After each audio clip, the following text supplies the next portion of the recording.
傅昆萁今天缺席协商立法院，然后这个我们的韩院长暴露。我们先看韩院长今天的一段影片，然后我们再来解读这整个事情。好，我们要把影片放给大家看一下。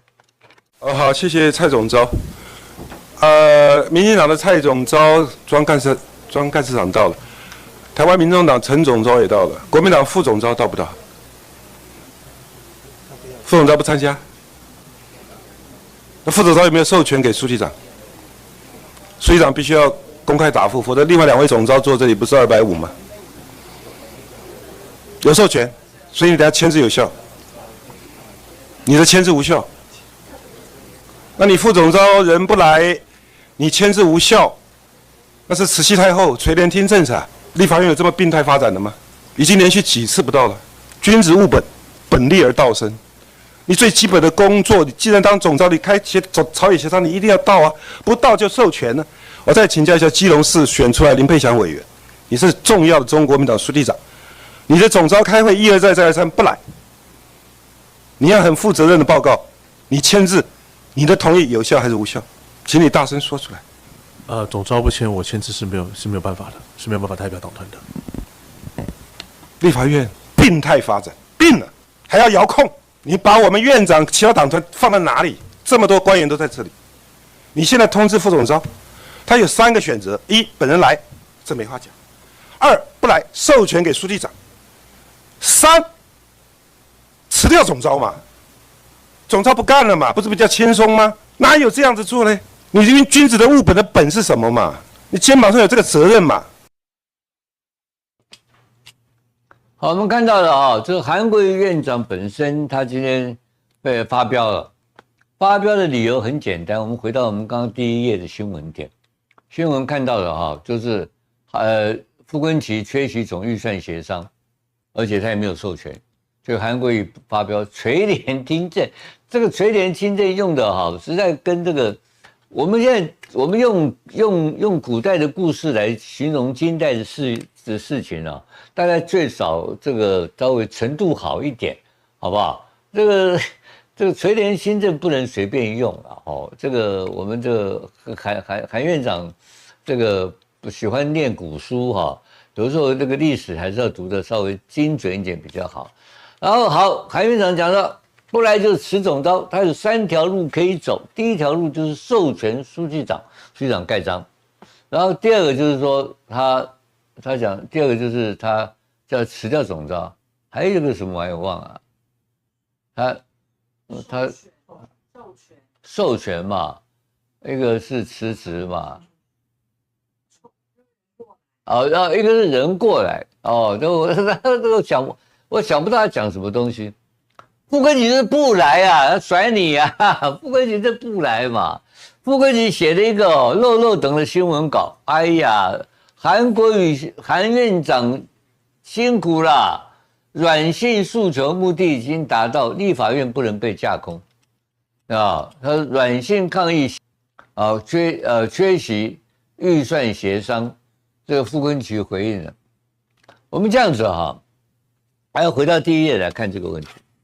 韩国瑜有没有权利的韩国瑜有没有权利要求这个傅昆萁辞总召？没有，一点都没有。就是讲简单点，傅昆萁甩都不甩你韩国瑜，这是第一个。好，韩国瑜可不可以道德劝说，请你辞总召？可以，但是我也不理你嘛。我要不要辞总召是我国民党党团的事情，跟你韩国瑜一点关系都没有。当韩国瑜今天当了院长之后，严格讲他应该已经是他要行政中立啦，他叫议事中立。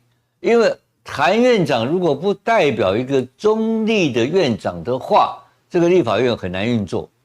那韩国瑜今天就表现一个中立的态度，因为这个事情我讲的比较单纯一点，很奇怪。因为3个人总召都到嘛，今天干什么？今天是预算协商，怪招，这怎么你两个党团都到了嘛，院长也到了嘛，这个副总召不见了，他不见了，落跑，这个落跑叫什么？这是翘头，他是躲起来了，躲起来这是怪招啊，很多议事都有很多怪招，包括打架都可以，打架的怪招也可以，所以傅昆萁今天讲坦白的，傅昆萁今天他缺席总预算而达到杯葛这个议事的目的的话，这件事情其实是他傅昆萁想出来的怪招，但这是合不合理？因为不合理嘛。为什么不合理呢？因为这个协商这个制度本身就是我们发明的一个怪招。因为什么要协商？这个奇怪的事情呢，你早决就好了嘛。所以傅昆萁缺席总预算，他讲背，所以我们再看一下这个韩院长讲的病态啊，这个立法院病了立法委员票等值啊，你每一件事情没有什么好协商，就是表决嘛。为什么要发明那么多奇奇怪怪的怪招？又是冷冻期啦，又开始要协商，就是很简单嘛。协商的目的就是你剥削了其他委员表决的权利嘛。朝野协商今天到底是立法院为了要讲就是便宜行事才发明的朝野协商，就是讲朝野协商这个制度我们来检讨，这个制度合不合理？我跟大家说明，吴子嘉认为朝野协商这个制度不合理，这是我第一点。然后第二点，傅昆萁缺席这个缺席朝野总预算协商，也不授权。傅昆萁杯葛立法院总预算这个事情合不合理？我告诉你，合理。他合理啊。为什么？他总召是从党团选出来的嘛。如果傅昆萁今天没有经过党团同意，他没有在党团的支持情况之下，傅昆萁一个人他敢缺席吗？不可能的事情啊。然后另外有一个，他到底缺席几次啊？缺席5次那缺席5次，我请问你啊，傅昆萁缺席5次是第一次吗？那为什么缺席5次，这一次你要发火啊？呛总召不要干了。那当然你韩国瑜招不出，因为韩国瑜没有力量嘛。我们再回到刚刚第一页嘛，缺席5次，你为什么第5次要发飙？为什么第5次你要叫他辞职？为什么你第一次不把他纠正下来？你有能力纠正吗？我们现在不是说对韩国瑜有成见，大家不要误会哦。我们现在讲说制度上而言的话，韩国瑜刚刚那个叫做情绪性的发言，情绪性的发言，他能不能够改变任何一项事实？没有办法。这样再讲白一点，立法院国民党党团全力支持傅昆萁，这是事实嘛？傅昆萁才敢缺席啊，而且缺5次啊。他缺5次干什么？他讲得很清楚啊。他写了那么一大章啊，我全部把它读完了。傅昆萁今天写这个我完全同意哦。傅昆萁今天写这个傅昆萁杯葛立法院这个事情对不对嘛？当然是对的啊。傅昆萁算是给韩国瑜面子啊。柔性抗今天下午最大的新闻就是台中市政府前发言人30万交保。卷入台中市泄密案，昨天才审执，今天30万交保，你这是司法迫害嘛，对不对？然后在台东，我们看台东，是吧？台东吴秀华家族、议长家族开始，农业处处长2个官员羁押禁见，就把你抓起来了。你看看，我现在把这个，你看3个都是司法迫害嘛。那傅昆萁讲坦白的，傅昆萁今天他干的，他用他一个人的力量，他杯葛了你韩国瑜的，又怎样？讲坦白一点嘛，为什么？好让大家想说怎么回事啊？你韩国瑜不是立法，不是民进，不是国民党的立法委员吗？韩国瑜是国民党不分区第1名你国民党不分区的第一名立法委员怎么跑来修理这个傅昆萁啊？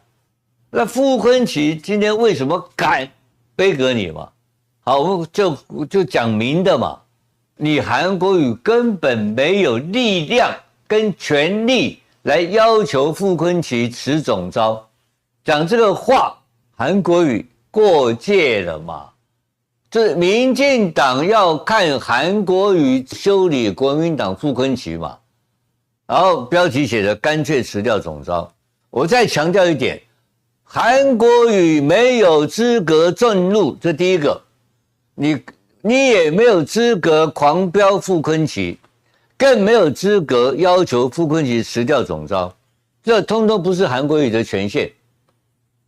所以我现在讲的是韩国瑜捞过界。那好，那问题是韩国瑜为什么捞过界？为什么韩国瑜今天要5次哦？有5次不来，为什么今天他要翻脸？我告诉大家一个，我的解读方式给大家听啊。5次不来他都无所谓，今天他翻脸。今天是什么？今天是总预算。那总预算有什么好稀奇的？我告诉各位，总预算里面有无人机预算。无人机预算是什么预算？